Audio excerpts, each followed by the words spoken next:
vinho. Olhe para mim aqui, irmãos. Quem disse para você que tudo que começa bem termina bem? E quem disse que tudo que começa mal termina mal? Há muitos que começaram bem e terminaram mal. Por exemplo, tem um homem que, se ele terminasse bem, seria um homem muito bem falado em nosso meio. Quando você vê a história, a biografia de Saul, você vê Saul começando bem pelas áreas, escolhido pelo povo, consagrado por um respeitado profeta, começou bem e terminou mal. Aí eu vejo já a oposição de Saul, já vejo Davi, começou mal e terminou como? Bem. O resumo da história não é como tu estás começando, é como você vai terminar. Nós temos 3 fases na nossa vida. É a primeira, é a segunda e a terceira. É o começo, o meio e o fim. E todas as calamidades, as maiores tragédias não começam no começo, ou seja, não tem o princípio na hora. Pode observar que crise no casamento é no meio, crise financeira é no meio, faculdade começa bem, quando chega no 5º, no 6º período, daquela luta, porque tudo é no meio. O meio automaticamente nunca irá nos levar para trás, ou seja, nunca irá falar, tem que retroceder. Não, o meio tem uma filosofia: ou você morre, ou você vai até o fim. Por exemplo, o meio é tão complicado que o vinho acabou no meio da festa. Para comprometer o administrador, o vinho acabou no meio da festa, provando que o meio da história é tão difícil de passar por ela, que o próprio profeta Abacuque, no capítulo 3, ele disse: fiquei alarmado e temi em ouvir a tua voz. E ele diz assim: aviva, ó Senhor, a tua obra, mas no meio dos anos a faça conhecida, porque na tua ira lembra-te da misericórdia. Sabe por que você está aqui hoje meio preocupado, meio preocupada, chorando, pensando que vai perder? É que tu está no meio, e é nesta hora que o prazer de Deus se manifesta em te garantir vitória, porque no meio ele também está. Salmo 46 diz que ele está no meio e nada será abalado. Olha para o teu irmão e diga assim: tu vais chegar no fim. Ei, irmão, desse jeito você falando para o teu irmão aí, parece que você está falando, fique aí. É com otimismo, é com graça, é com autoridade, porque diz que para ser profeta tem que ter o dom, né? Não, você é profeta, todo mundo aqui é profeta. Aqui todo mundo tem a palavra profética na boca. Olha para o teu irmão e diga: tu vais chegar até o fim.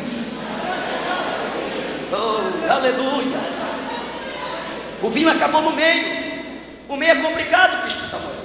Quer ver uma coisa? Quem lembra da história do apóstolo São Paulo? Da tribo de Benjamim, uma tribo nobre, uma tribo bem culta. Irmão, sabe que Pedro sofreu muito com Paulo no começo. Paulo chegou um dia de dizer assim: eu sou nobre da linhagem de Benjamim. Era o começo. Jesus parece que olhou para Paulo, parece que eu vejo Jesus olhando: peraí, eu vou pegar Paulo. Eu salvei esse homem, transformei, para ele ficar assim, mas querendo humilhar os pequenininhos. Daqui a pouco você vê o mesmo dizendo que era da linhagem nobre, dizendo assim: Jesus Cristo veio ao mundo salvar os pecadores, e entre os tais eu sou o principal. Parece que eu vejo Jesus dizendo: está chegando aonde eu quero. Daqui a pouco você vê o mesmo dizendo, dentro do seu cantinho, do seu quartinho, dizendo: Deus, Jesus Cristo, me ajuda. Era o meio, olha o meio do ministério de Paulo: me ajuda, Jesus. O bem que eu quero não pratico, e o mal que eu não desejo, este eu pratico. Há um espinho em minha carne que me faz eu entrar em conflito no mundo espiritual. Parece que eu vejo Paulo dizendo assim: tira, Jesus, o espinho. Jesus: não. Se eu tirar, você vai voltar ao que eras. Eu vou deixar para provar para você que tu é barro e eu sou oleiro, tu é servo, é eu que sou Senhor. Mas a minha graça te aperfeiçoa nas tuas fraquezas e tu vais chegar até o fim.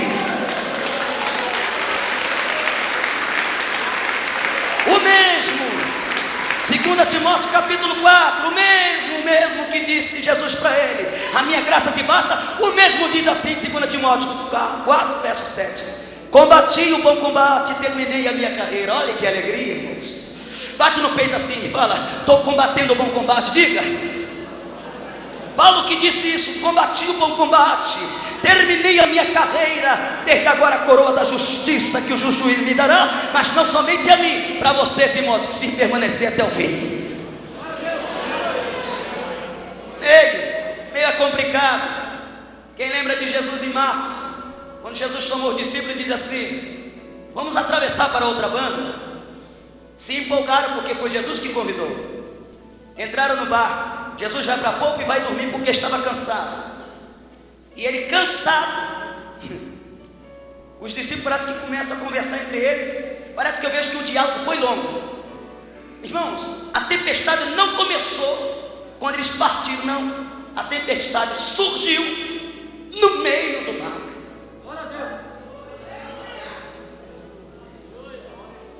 Deus está dizendo para você agora que está ouvindo esta rádio: a tempestade surgiu no meio, mas no meio também eu estou e vou garantir a vitória. Deus está dizendo para você: a tempestade surgiu no meio, mas no meio também Ele vai te garantir vitória. Entraram em desespero, provaram com que eles tinham uma fé deficiente. Jesus olha para ele, fica na beira, na ponta do barco, olha para o vento, olha para a tempestade. Se fosse eu no lugar de Jesus, eu ia dizer assim: mar, aquieta-te. Porque o que provocava medo neles não era o vento, o que provocava o medo eram as ondas que o vento provocava. Mas a sabedoria de Jesus era tão nobre que ele olha para o vento e diz: vento, aquieta-te, para. Quando parou o vento, automaticamente ele diz: mar, sossega, eu estou aqui. Jesus não vai, Jesus não resolve nada pela metade, ele vai na raiz. Quando ele deu a ordem: vento para, o vento parou. Jesus hoje vai na raiz da tua causa. Tu entrou aqui dentro e não vai sair da maneira que entrou. Jesus está indo na raiz da tua causa aqui agora.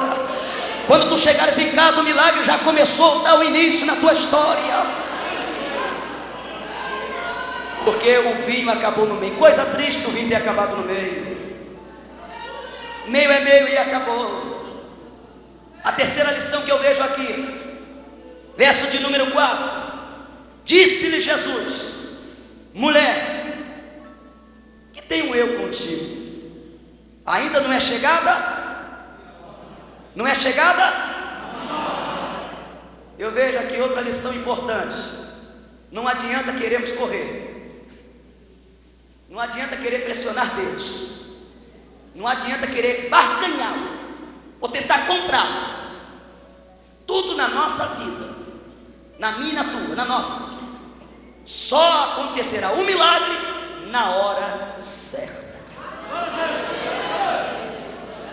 Pegue a história de Jacó. Olha o que é um homem, olha o que é ter pressa para alcançar de Deus.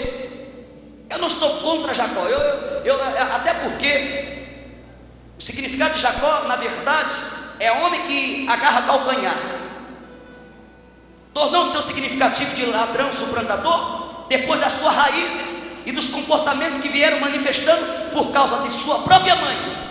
Mas quem conhece a história de Jacó, observa que Jacó, primeiro, aproveitou uma oportunidade do irmão. O irmão vendeu para Jacó o que não era para vender. Então nós temos que analisar que Jacó, você tem que olhar a história de Jacó, que Jacó era um oportunista. Era um oportunista. Oportunidade, irmãos, tem umas que batem na porta, tem outras que vêm por telefone, tem outras que passam longe, tem outras que passam e você nem vê. Jacó era oportunista. O culpado era Esaú, que negociou e negociava. Depois a sua própria mãe conseguiu persuadir a ser o quê? Um ladrão. Roubaram a bênção do irmão. Acompanhe a história de Jacó, você vai ver que Jacó fez o que a mãe pediu, a ponto que ele questionou: mas mamãe, o meu pai não está vendo, mas conhece a voz do meu irmão, conhece o cheiro do meu irmão. E o que disse a mãe? Vai ao campo, mata um animal, tira a pele do animal, forre o braço, forre o peito, porque automaticamente sabendo teu pai, conhecendo pela voz, ele vai se apresentar, você vai se apresentar. Foi dito e certo. Ali é uma mulher que conhece o marido. Quando o homem aparece na porta, diz assim: pai. Isaac lá: quem é? Sou eu, Esaú. Pode ser Esaú, mas a voz. Aí o pai, percebeu que estava meio confuso, não conseguia mais ver. Chegue perto de mim, meu filho. A primeira coisa que o pai fez foi o que a mulher disse, que a mãe disse para o filho. Ele passa a mão no peito, passa a mão no braço, e percebeu, porque ainda estava fresco a pele do animal. Pele fresca é sinal que estava do campo. Passou, a voz é de Jacó, mas o cheiro é de Esaú. Sabe o que acontece, irmãos? Jacó, agora eu vejo uma mãe que conseguiu corromper o lar. A mãe de Jacó corrompeu o lar. Ela conseguiu comprometer os dois relacionamentos que eram íntimos de seus irmãos. Havia exclusividade de amor, porque a mãe amava Jacó e o pai amava Esaú. E a Bíblia diz que agora, quando volta, entra Esaú dentro de casa.